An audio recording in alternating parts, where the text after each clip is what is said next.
I saw an advert online for a building job in the UK. I called this Polish guy. He told me it would cost £400 but promised regular work as soon as we arrived. He said he would sort out somewhere to live with the other men I would be working with. I was happy and optimistic. I had lost my job in Poland and had no money. I was told I could pay for my transport and accommodation out of my first month's wages. It looked like a chance for a new life. I was driven to the UK in a minibus with some other people and dropped off outside the accommodation. I came to the UK 3 years ago looking for work. I got some occasional shifts as a cleaner, but I wanted a permanent job with a regular pay. A friend told me he knew someone who could find work for me in a salad packing factory, and he gave me a number to call. I called the number. It was a Lithuanian man. He said the work was guaranteed. I transferred £300 to him, and he told me to contact a lady at a recruitment agency who would organize the work for me. I started temporary work at the factory through the recruitment agency, and things were better. Even though I wasn't earning a lot of money, I finally had a routine and some stability in my life. A man picked me up in a BMW, took me to a house and told me I could stay there, but I would need to pay a £250 deposit for the rent. I had no money, so he said he would add it to what I owed him for transport. He took my passport and identity card to complete the paperwork for my job. I lived with some other men who had also come over to find work. The house was overcrowded with dirty mattresses and sheets. It didn't feel safe. The job I was promised didn't exist. I wasn't given work for 6 weeks. I was living with no money to support myself and completely dependent on the agent for my living costs. Each week I owed him more money since I was building up debt for food and rent. The agent made me open a bank account so I could apply for jobs, but he kept the bank card. I applied for a permanent job at the factory. The man who arranged the job called me and said that I had to pay him another £500 now that I had a permanent job. I told him I didn't have enough money, and he threatened to send some people to collect the money from me. The week after, I was walking home from work when a man stopped me. He grabbed me by the throat and demanded I give him money to repay my debt. He told me he would find me again soon. I heard that other people from the factory owed this gang money too. Some of them quit their jobs and went back to their home country. I eventually saved up and paid back the £500, but they told me that I owed them interest because I hadn't paid them back on time. I was taken to recruitment agencies to apply for jobs. He told me to give his address instead of the one I was living at. He told me a mobile phone number to give, as the recruitment agency would text me when more work was available. I was given a temporary job packing chicken in a factory.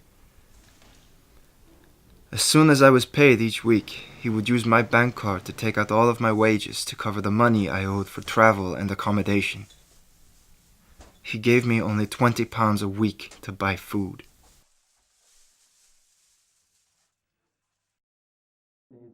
I felt constantly threatened by him. Once, when I had been given only 3 days' work, he got angry and punched me in the face, leaving me with a black eye. I felt ashamed that I had got myself into this situation, but there was no one I could turn to for help. He had total control of my life, and I didn't think I would ever get out of the debt I was in. At the weekend I went to do my shopping with a friend, and we were attacked by the gang. I was pushed around, and my friend tried to argue with them. They broke her jaw, and she had to be taken to hospital. I was terrified. My life was totally miserable. I didn't leave the house for months, except for work. And I couldn't sleep because I was too scared that the gang might come to my house in the night. I wanted to ask for help, tell someone what was going on, but I didn't know who could help. I thought about calling the police, but I didn't know if they would understand or help, and I was scared that the gang would find it out. A detective came to my house with a Lithuanian translator and said he was investigating a gang that had been threatening workers in the area. He said that he could protect me from them. I told him everything that had happened, and he asked me if I would be willing to give evidence in a trial. After I had worked and lived like this for over a year, the police and gangmasters licensing authority came to my house one day. They took me to a place where I could recover, be helped to find a good job, support myself. This is all I ever wanted. 4 men were arrested from the gang. And later I found out that there were dozens of workers at the factory who had been threatened by this gang. The police found new homes to those who had been badly hurt, and they also arranged protection for their families in Lithuania. I'm all right now, working a new job here for a good agency. But I've been through a tough time.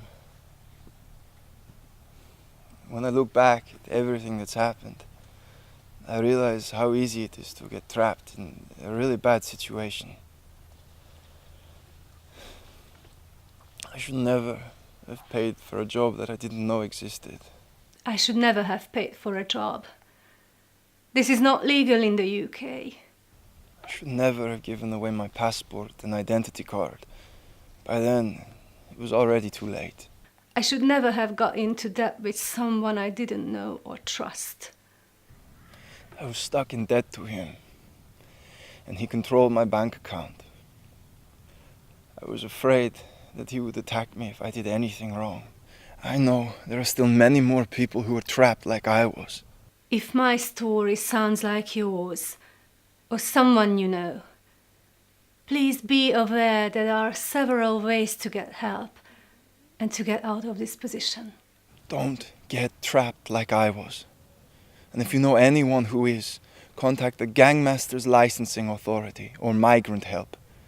Anything you say will be kept confidential.